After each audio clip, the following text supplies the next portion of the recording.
The Arizona Cardinals draft Walter Nolen at 16th overall. Just like I said they should have done the entire time. Right? Let's discuss.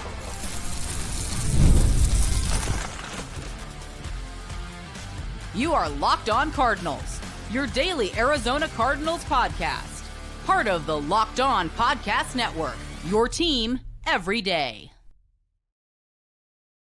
Alex Clancy here. Follow me on Twitter, Clancy's Corner. Follow the podcast at Locked On AZ Cards. Thank you for making Locked On Cardinals your first listen free wherever you get your podcast and on YouTube.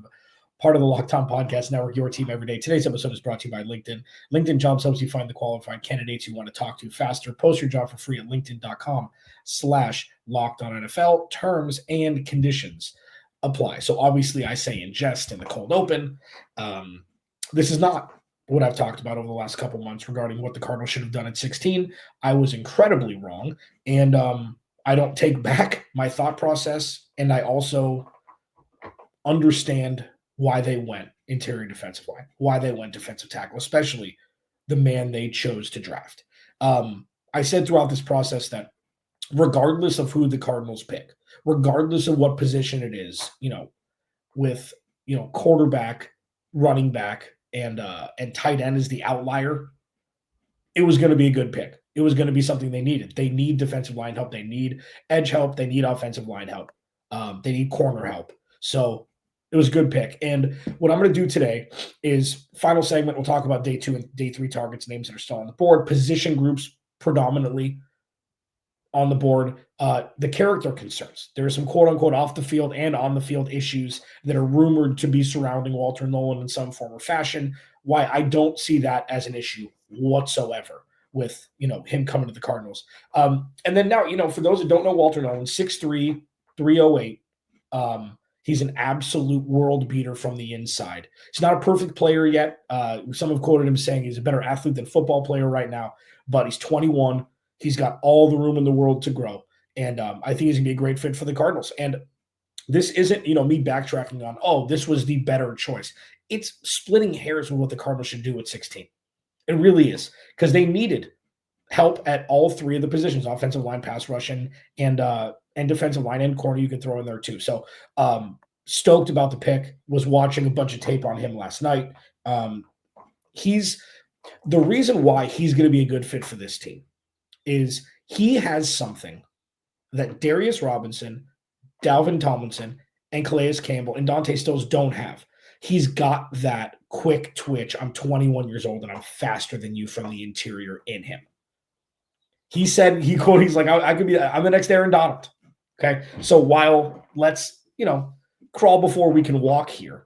It's like in the prenatal stages. He hasn't even, worn an Arizona Cardinals uniform in a practice yet.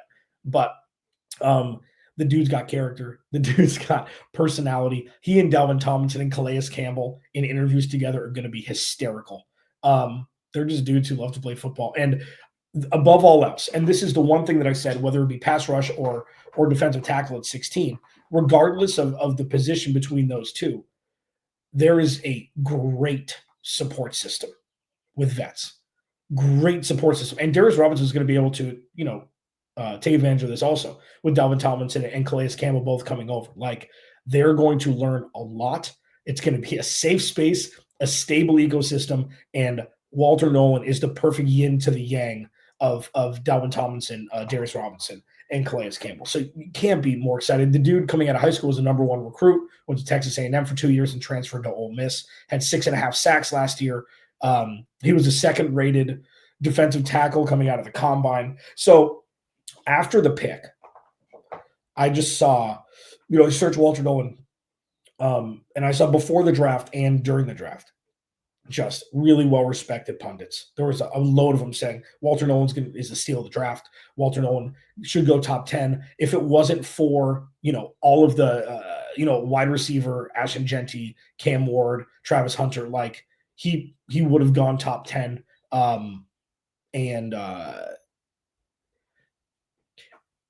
What we've experienced with Monti Ossenfort and Jonathan Gannon is you can't fabricate a reaction after you get the dude that you want. And if you haven't looked, go the Arizona Cardinals Twitter has a couple clips. One is about a 15-second clip of Monti Ossenfort hanging up the phone after calling it in, and then he and Jonathan Gannon like jumping on each other, so excited that they got Walter Nolen. You can't fake that. Like, that's not something that can be fabricated. That's not something that, oh, you know what? They got their dude. They're excited. But Jonathan Gannon's like a child, like in the best way. He loves football so much, and he loves coaching this team so much. And he's the perfect mix of enforcer and coaches and a player's coach. He's got it figured out. And we'll see. I mean, obviously the wins need to come, but he's instilled this culture of love playing football and take it serious on game days. And like, it's so great to watch. And then the other clip is the minute and a half.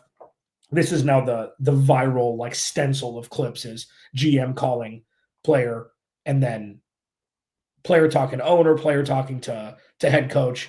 And like when Jonathan Gannon said, when Jonathan Gannon got on the phone, he was the third one, got on the phone, and he's like, "What'd I tell you?" It's like, "I told you." Monti Ossenfort said, "You had a great day with us." It was pretty obvious that this was their dude. If he was there, this was their guy.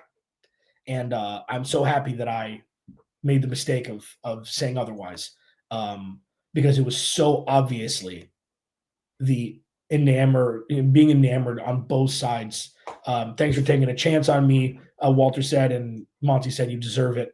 And he just kept saying throughout, "Send me the book, send me the playbook, send me the playbook." Walter Nolen's ready to rip. And I'll tell you what, the transformation of the defensive line and pass rush room from when Monti Ossenfort took over to now, and obviously it's a lot more front-loaded to what we've seen this offseason so far. It's a completely different team. It's a completely different team. Arizona Cardinals in name only. Arizona Cardinals 2.0, whatever I've been saying throughout. 6'3", 308. Quick twitch from the inside. He is like, he's so fast for an interior defensive line. He's a 3-down guy. Like, this is something that can transform this defense and in turn make the pass rusher's job a lot easier. Because if the Cardinals can blow up the interior, if they can collapse the A gap and really put pressure on, you know, whether it be a run or a pass from the interior, that's something that the Cardinals haven't had. They just haven't. Like, okay, and one other thing, I know Robert Nkemdiche was drafted, I think it was 26th or 27th, and he went to Ole Miss, and he had character issues, and he flamed out.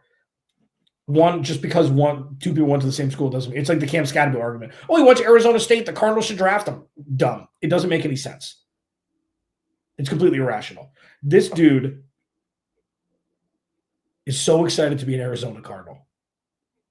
And although there are some reports of character issues and things like that, and part of the reason why he could have dropped, as we'll talk about in the next segment, that's a non-issue, especially with this coaching staff. Locked On Cardinals, your team every day. I'll just dive into that next. This episode of Locked On Cardinals is brought to you by our friends at LinkedIn. As a small business owner, your work doesn't end when the clock hits 5. Your business is always on your mind, which means when it's time to hire, you need a partner that works just as hard as you do. And that's where LinkedIn Jobs comes in. When you clock out, LinkedIn clocks in for you. LinkedIn makes it easy to post your job for free, share it with your network, and get qualified candidates all in one place. Here's how it works. It's called Post Your Job. It's a new feature. It can help you write job descriptions and then quickly get your job in front of the right people with deep candidate insights. And here's a pro tip. Add the hashtag hiring frame to your profile picture to double your reach to qualified candidates. No wonder 72% of small businesses say LinkedIn helps them find high-quality hires. Post your job for free at linkedin.com/LockedOnNFL. That's linkedin.com/LockedOnNFL to post your job for free. Terms and conditions apply.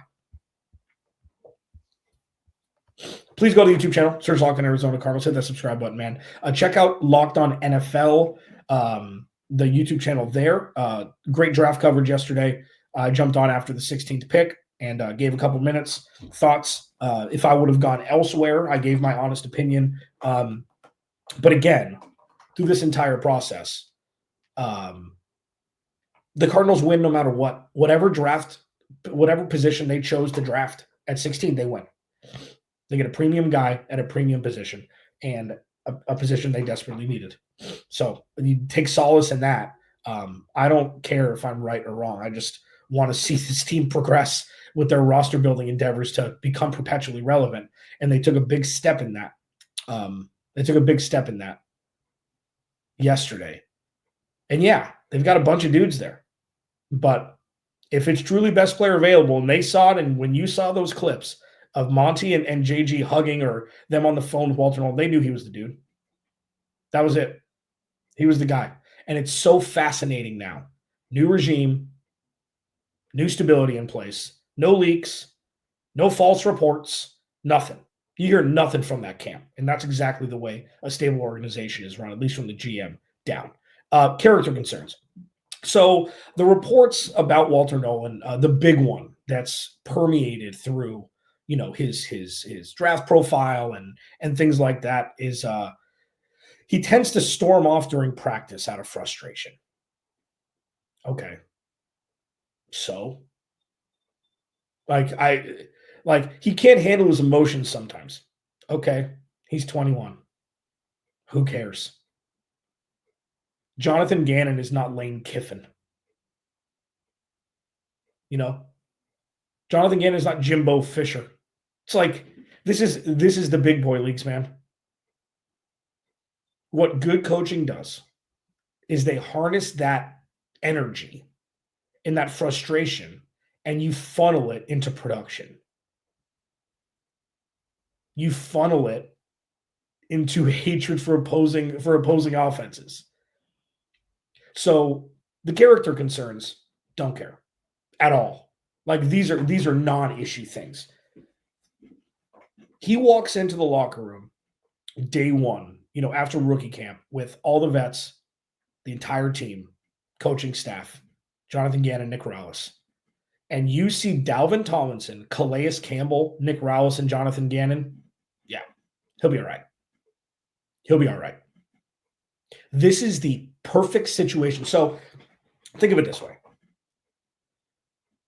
When J.J. Watt came over, and this is a much more watered down version because J.J. Watt came over after Zach Allen had been here for a couple of years. Zach Allen missed a bunch of time. But what J.J. Watt did here in 2 years was make Zach Allen's career. Now, Zach Allen showed promise. Couldn't stay on the field. Showed promise. Couldn't stay on the field. And then J.J. Watt acted as this guy. I'm not giving J.J. Watt 100% credit, but he acted as a catalyst to speed up the process of Zach Allen being worth the money that he got from Denver. But Zach Allen was already in the league for a couple of years, played on some okay defenses, wasn't really a huge impact maker. But now, Walter Nolen hasn't played a snap. He's got Dalvin Tomlinson, who's 31. He's got Calais, who's almost 40. I get it, but they're getting him from the beginning. Nick Rallis and Jonathan Gannon are getting him from the beginning. And you have a quick twitch guy to partner with Dalvin Tomlinson, Calais Campbell, and Darius Robinson. How do you stop all of them? That's a problem. How do you stop all of them? So the character concerns, non-issue. Non-issue. If there were actual concerns, Monti, Ossenfort, Jonathan Gannon wouldn't have drafted him. That's not what they do anymore. That's not what this organization does anymore. Like, flashback to forever, up until this point, it's like for a large chunk, a massive percentage of this organization's existence chunk, they couldn't afford to be picky with who they drafted because they needed skill guys. They needed guys who could ball out. So if there were some concerns here, concerns there, it's like, oh, we'll figure it out. I mean, Robert Nkemdiche just didn't work. Like, the direction of where this organization is going and the coaching, by which this organization is led from now is stable enough to like, oh, he's got some character. No, he doesn't. He's too passionate. Oh, darn it. I wonder how that could be molded at the NFL level. Oh, shucks. Well, I don't know. Hopefully he can figure it out on his own because we ain't helping him. Yeah, that's not this anymore. That's not this anymore.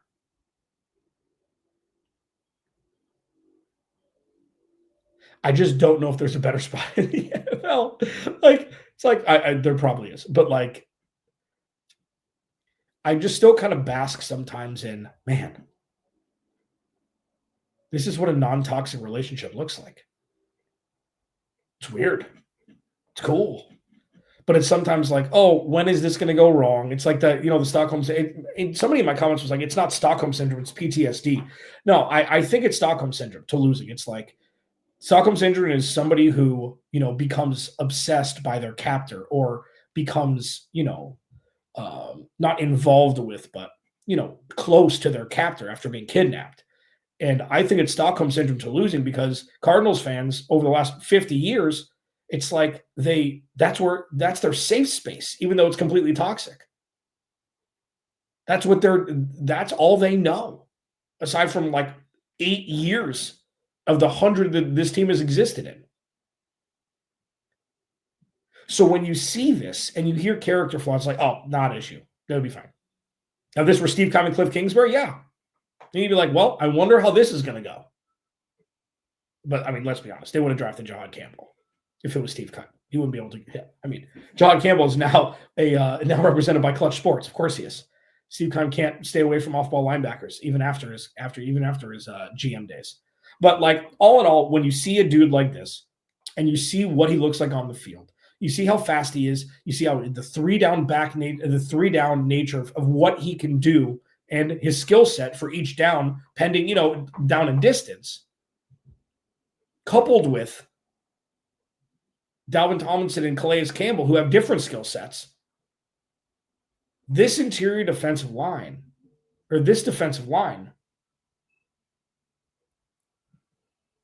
is ready to rip. Like, they've got, 5 more picks.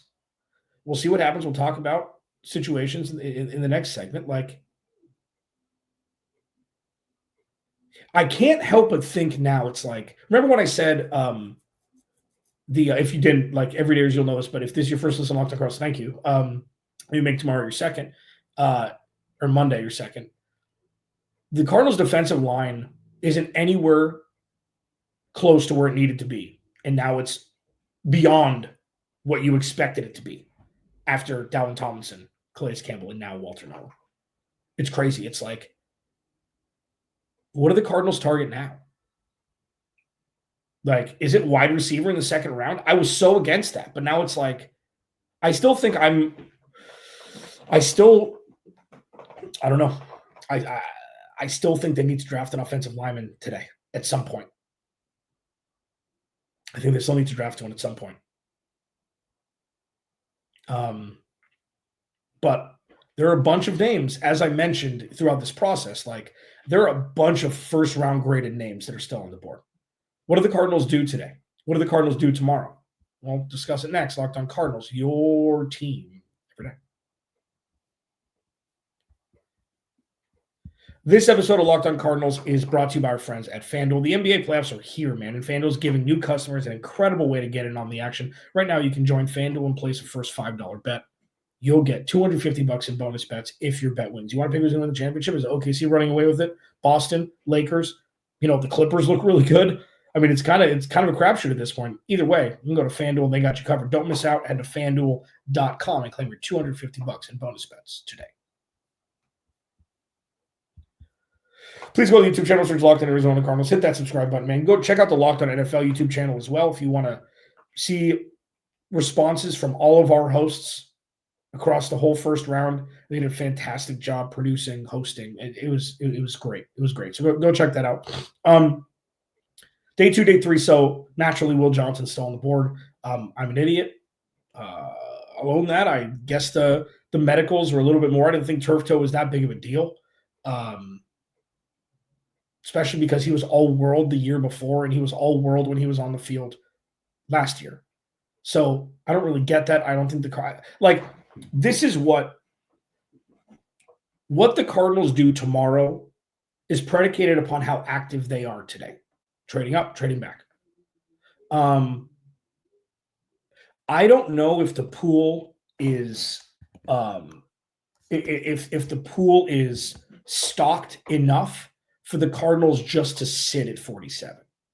Like, there is still some blue chip talent there that the Cardinals, may be worth moving up, giving up your third round pick this year and third round pick next year to move up 15 spots or 14 spots. I don't know. I mean, with Monti Ossenfort, anything's on the table. It just feels like a trade back spot. He's traded back the last 2 years. But I mean, there's some big names to, and the grades just, it completely changes when you get into the second round. So I mean, obviously the big names that are still on there: Will Johnson, Mike Green, edge rusher from Marshall, who was mocked to go even ahead of the Cardinals at 16. Luther Burden, wide receiver. Nick Emanwari, the safety out of South Carolina. He's got a lot of buzz. He was a dude that was slated to go in the first round. It's like, do you take a safety in the second round? Carson Schlesinger, linebacker out of UCLA, is getting a lot of pub. He was fringe first round guy. Like Landon Jackson, edge rusher out of Arkansas. Like, there's a lot of dudes. And there's also a lot of wide receivers. So I don't know what it means now. I don't know what to do now. I think the big name for me, people who like, this is a name that I saw as we got closer to the draft. I had heard rumblings that he may go first round, but it's really a second round value guy. He's got some of the best hands from this position, is Trey Amos, also out of Ole Miss. And it's like, baby doll. Like, there's a lot of first round talent still there. Okay. So do the Cardinals, they need to get an offensive lineman in this draft, in my opinion. They need to. Or is it just like, oh, they're going to run with it and just kind of hope? I don't really know what they're doing. So that's where I'm conflicted. It's like, do you move up and get a dude? And give up a third round pick or a fourth or whatever it is, depending on how far you move up? Or do you trade back and just accumulate picks and just draft a bunch of dudes? I know the Monti Ossenfort is the latter, but they still need pass rush depth. They still need offensive line depth. They still need cornerback depth. And they've got 5 picks left. So it's like, do you maximize or do you go get the best one of those positions left? Do you go up and trade and draft Mike Green and just say, enjoy this front seven for the next decade? I'm into that. Do you move up because they're going to have to and draft Trey Amos? Be like, hey, look at that secondary. Look at that front. Cardinals are a top 10 defense. Do you draft a wide receiver? Do you go up and grab Luther Burden? With the Cardinals taking defensive tackle, my entire, map for this team is shattered.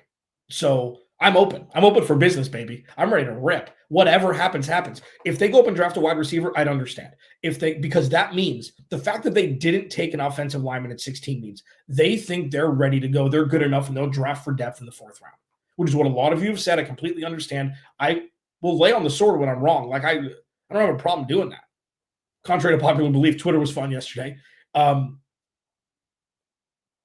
This really shows. So sticking and picking at 16 with the guy that they wanted the entire time, seemingly, is the easy part. Obviously, it's not easy because they had to identify a dude. They're like, if he's there, we're taking him. And that's what happened. The bear hug between Monti and Jonathan Gannon said it all. It said it all. Now is where Monti works. This is where you can massage 5 picks into 7. 5 picks into 8, 7 this year, 1 next year, an extra third, whatever it is. Or you just stick, you rip, and you just go down the list. Best edge available, or best off-ball linebacker maybe in the 2nd round available, best offensive lineman in the 3rd, pass rush depth in the 4th, which, they got Xavier Thomas late, and the dude's been a beast when healthy. Do they draft a running back? Everything is different now that they took a defensive tackle. I think regarding running back, I think it's a year too early. Next year is the quarterback draft. There's 7. Okay. So if this doesn't work out for the Cardinals this year, it's a good draft for quarterbacks. And I'd much rather have that than, oh no, the Cardinals, their running back room's too solid. They can't take advantage of the running back class this year. Listen, I've been right about some things. One thing that I know is to be certain. When was the last time there was a 5,000-yard passer? Remember when it was Eli Manning and Drew Brees and Phillip Rivers and Matthew Stafford and Ben Roethlisberger? It's like every year 5,000. Who's going to hit 6,000? This isn't that anymore. It's cyclical. All sports are. Play defense, run the ball. This is not going to be the last massively deep running back class. It's going to be more of a mainstay than maybe wide receivers. Like, I've been on this for years, man. Wide receiver, it's an inflated market. No wide receiver is worth $50 million. That's not how you win Super Bowls. You win Super Bowls by running the ball and playing defense and having an elite game manager quarterback who makes special plays at special times. Tom Brady did forever. Never had a bona fide wide receiver one when he won a Super Bowl. So, excuse me. What they do with the second round pick, move up, trade back, that predicates everything, and I think that's obvious. But if I'm Monti Ossenfort and you got your dude, okay, you got your dude at 16, and at 35, your next dude is still there, go up and get him. Go up and get him. Give him a third this year. Go up and get him. If Mike Green is your dude and you want to add him to Josh Sweat and Baron Browning and Zaven Collins, that sounds so sexy. Do it. You're getting 2 first-round picks.